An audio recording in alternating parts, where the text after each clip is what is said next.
அனைவருக்கும் இனிய தையல் வணக்கம். நீங்கள் எல்லோரும் நலமாக இருக்கிறீர்கள் தானே? இப்போ ஒரு தையல் குறிப்போடு இந்த வீடியோவை பதிவு செய்கிறேன். இது ஆரம்பகால தொடக்க நிலையில் இருக்கிற தையல் பழகுபவர்களுக்கான ஒரு குறிப்பு என்று சொல்லலாம். இப்போ ஒருவருடைய உடல் அளவை நீங்கள் எடுத்துக்கொண்டிருக்கிறீங்கன்னு வைத்துக்கொள்வோம். அந்த உடல் அளவை வைத்துக்கொண்டு இந்த கட்டிங்கில் எவ்வளவு கூட்ட வேணும் என்றது தான் இந்த குறிப்பாக இருக்கிறது. இப்போ உடல் அளவு கரெக்டாக உடம்பானந்தா இந்த செஸ்ட் இது மார்பு சுற்றளவுன்னு சொல்லுவோம். இது 36 இருக்குதுன்னு வைத்துக்கொள்வோம். இப்போ பஸ்ட் அதுக்கு கொஞ்சம் கீழே பஸ்ட் கொஞ்சம் பெருசாக தான் இருக்கும். 38 அப்படி இருக்கும். அது சில பேருக்கு தான் இன்னும் அதிகமாக இருக்கும். பொதுவாக ஒரு 2 அங்குலம் அதிகமாக இருக்கும், 1 அங்குலம் அதிகமாகவும் இருக்கும். ஆனால் கொஞ்சம் அதிகமாக தான் இருக்கும். சின்ன பிள்ளைகளுக்கு தான் அப்படி இருக்காது.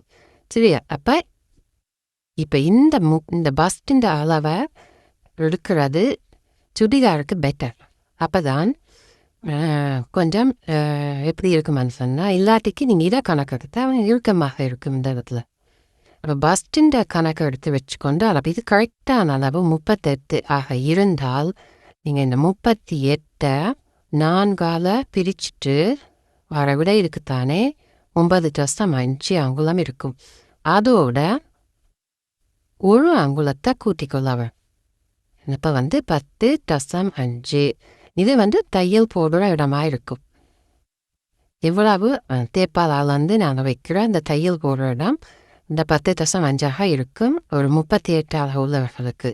ப்ளஸ் 1 அங்குலமோ அல்லது 1.5 அங்குலமோ நாங்கள் தையலுக்கு இங்கே துணி விட வேணும். சரியா? இங்கே 1.5 அங்குலம் 1 அங்குலம் அது உங்கள் விருப்பப்படி விட்டுக்கொள்ளலாம். ஆனால் ரொம்ப ஃபிட்டாகவும் இல்லாமல் ரொம்ப லூஸாகவும் இல்லாமல் ஒரு கம்ஃபர்டபுளான ஒரு ஃபீலிங் கிடைக்கணும் சொன்னால் நீங்கள் இந்த பஸ்ட் அளவை எடுத்துட்டு 4ஆல் பிரிச்சுட்டு அதோடு 1 அங்குலத்தை அதிகப்படுத்தி தையல் போட்டிங்கன்னா அது உங்களுக்கு சரியான ஒரு அளவு கிடைக்கும். நன்றி, வணக்கம்.